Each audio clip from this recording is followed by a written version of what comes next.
hoes that while he was in jail, he told them to bring me some spring clothes. And my mama, she was like, Angie, I can't even, remember. I know I was about 8 or 9.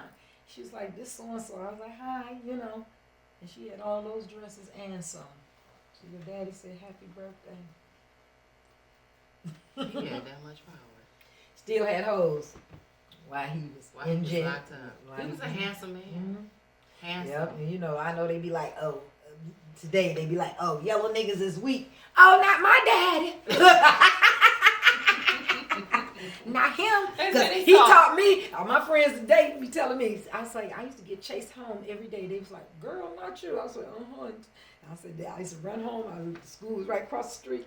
And I said, my mom and Donnie used to let me in. Then one day he was like, You gonna stop this. You gonna stand up for yourself. Yeah, he said, whether you lose or win, you gonna fight. You better fight. So he was a man of strength. Mm-hmm. You know what I'm saying? He was a man of strength. He definitely sounded like he was a man of wisdom. At the end of the day, what makes you? Do you ever just sit down and wonder, like, why he went the route that he went? Because he was in the military. He could have easily got, you know what I'm saying? He didn't have to turn to the streets. Yep, I do think that, but like I said, we all have a destiny. His mama and daddy had him. It was written, so it was written. It was written. And that's how I feel about my life and each one of us. Yeah, we all got. I mean, we all have a stuff in front of us. We don't know it. You know what I'm saying? At the end of the day, but he knows it. Mm-hmm. So, your father, again, he said to me, now that I've done my research and my history, he set the pay for so many people as far as he lived it. Mm-hmm. You know how you got some people that write and talk about it now, lived it, but his history, again, that was a brilliant thing to do because at the end of the day, I'm living a different life. And I'm living a fast life.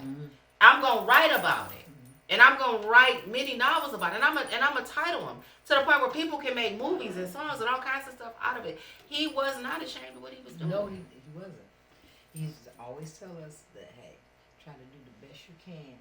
He said, but that's another story, too, about showing me and my siblings what he did. And he said, I'm a sick man.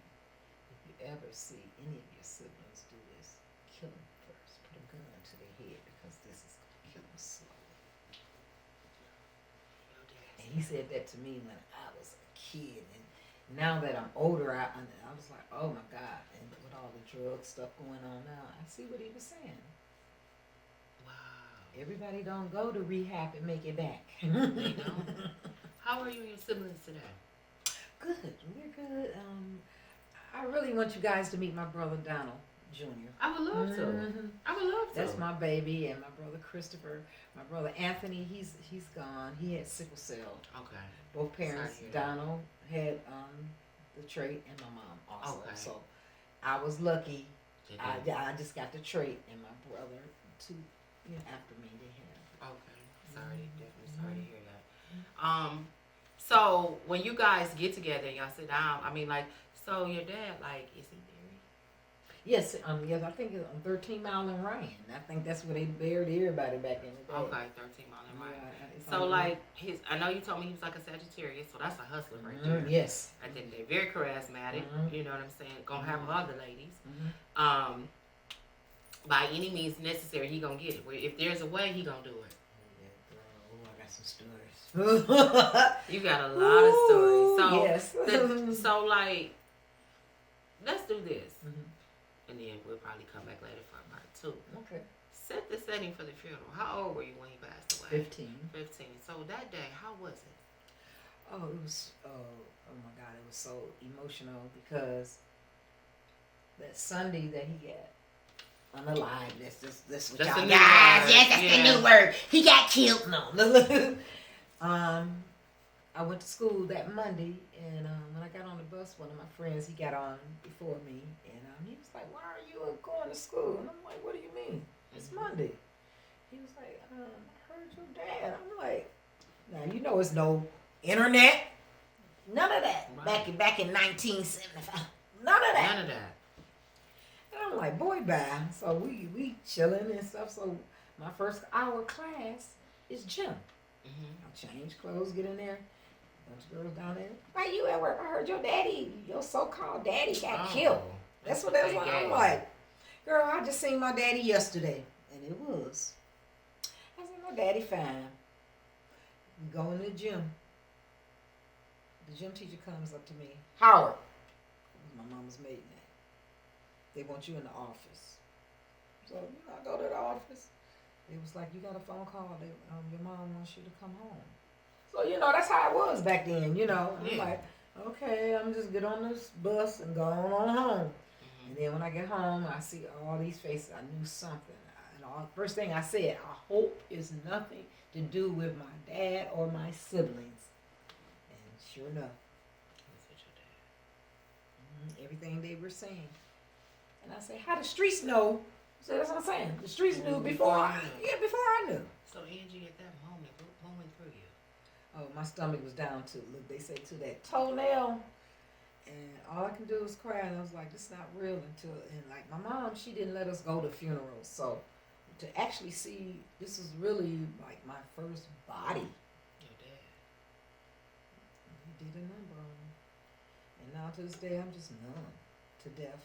Because I believe, hey, listen, he was such a big hero in your eyes. So I can imagine, like I said, even all the raw stuff he did, it's still to me, based on what I've researched and what I'm hearing, he wasn't trying to bother nobody. He was making his own way in his own lane. Mm-hmm. So, and it didn't seem like he ran with nobody. It seemed like he ran by himself. So he did. He had his boys, and one of them got killed coming back here. Like I said, his partner in crime. But I feel that as he got older, he didn't bother anybody. But that lifestyle to provide that dope habit got him caught up and cost him his life. So, Angie, your kids, your nieces, your nephews, have any of them walked the line of Donald? Yes. And my innocent nephew, Donald Goines III, rest Dude, we call him Dude. I got a tattoo on my back that says Dude. He got, like I said, I got a lot of stories to tell you. He got unalived at 3 years old because of jealousy. It could have been me and two other light-skinned girls in our neighborhood off of Chicago between Southfield and George, Evergreen area. That's at that time when my nephew was unalived, that someone that was so jealous of another female, because all three of us had a black Pro. Remember when the Pro came out? Oh yeah, the Pro was the Mustang. I thought I was the shit then. The Pro came out. All three of us, light skinned, lived in the same area. We all knew each other. Okay. Could have easily been me. But this girl that told a lie that she hated this girl, Tanya Smith. Rest your soul, Tanya. She was in the car. They went to a party. They went to my brother Donald Jr.'s house and my dude's mama house after a party. I mean, how many of us do that? All the time. We do that. Yeah, especially parties. So they were his godparents, my nephew's godparents. So he woke up when they came, and he was like, I want to go with, so they let him go. Mm-hmm. So when they pulled up in the driveway, somebody pulled up behind them and just sprayed the car. And they were with, it was a couple, the godparents, and their friends in the back. They were married. And my nephew was in the front with them. And they sprayed the car. And she tried to protect them. And the bullets were so powerful, they went through her. And the only two people survived is the person that was driving. He jumped out the car and was running, jumping over fences, hollering for help. And the girl and her husband in the back, she was so skinny, she was able to ball up and lay on the floor. And they bullets. And her parents, we don't even know what even going on with her to this day. Wow. So yes, I feel that the curses and the sins of the parents and grandparents can, like they say in the Bible, can come down on your children. He was only 3 years old. And he began life. And then to come to find out, the person that was grinning in my face every day, asking me, do we know anything? He got caught. He worked in pharmacy. He got caught stealing Still in, yes. And when they got ready to press charges, he said, I can tell you about a murder that took place years ago, and it was my nephew. Oh, no. And he told on him. But he was in your face every day. Every day. Ask me, do you know? And that's why I say, I don't trust nobody. No. Yes. The streets The streets will tell you at the end of the day. Like, that whole part, he worked there. So it's kind of like, wow. Yep. Okay. So, we're going to wrap it up. But Angie, listen. We got to do a part 2, baby girl. Yeah, because it's more to you. And I'm going to dig. Okay.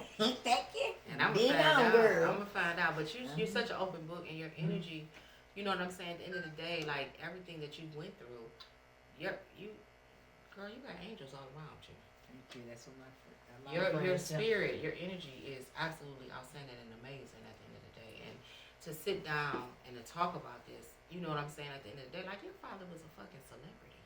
Okay. Period. Regardless. And you know what? Just on my end, I want to know more. Because again, like, writing, a lot of people, when they find out that I'm a writer, they're amazed.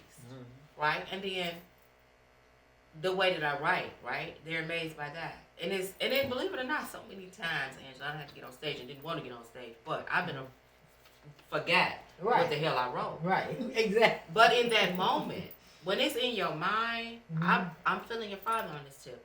When it's in your mind and it's right there, you got the characters, you got how you want to look, the settings, and this, that, you are in your own world.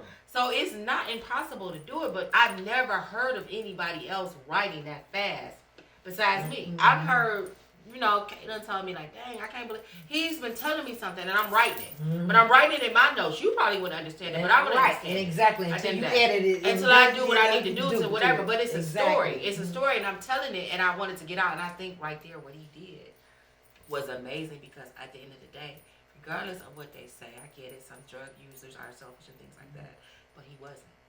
Because he wrote enough novels for people to get inside his life, and he left y'all a legacy. So we'll be back with part 2. Yes. I can't Thank you, baby girl. I love you. Real sister love right here. That's it. Detroit in the house. That's it. So, you can cut it. Close it down. I don't want to close it down. Close it down. Say, yo. So listen, y'all. This young lady right here came on my platform to give me a chance in telling her story. Her energy is amazing. She's an open book when it's all said and done at the end of the day. And guess what?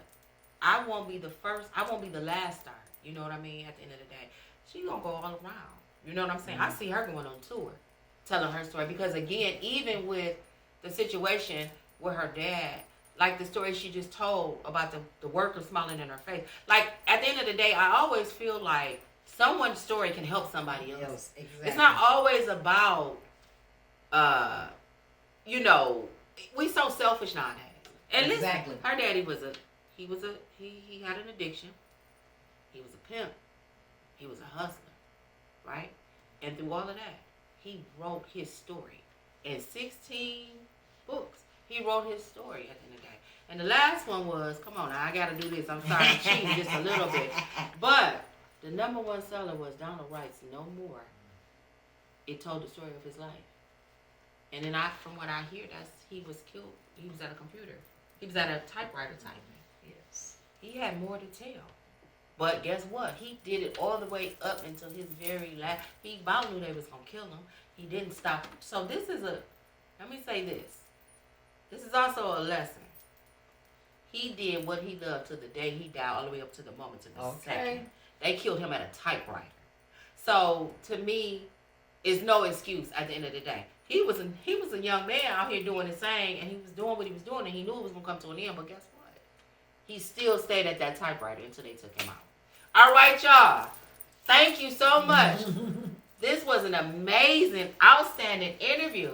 I need her energy every day, all day long. Thank you, because my energy goes down. But and then listen, don't she like she about 15, y'all? She hot. Nice. We both got red on. We hot. You know they say redheads have more fun. Yes, we do. Get them blinds. It's redheads. That's it. All right, y'all. See y'all soon. All right. Love y'all. More to come. That's it. That was perfect. Did I do okay? Girl, what the hell are you talking about?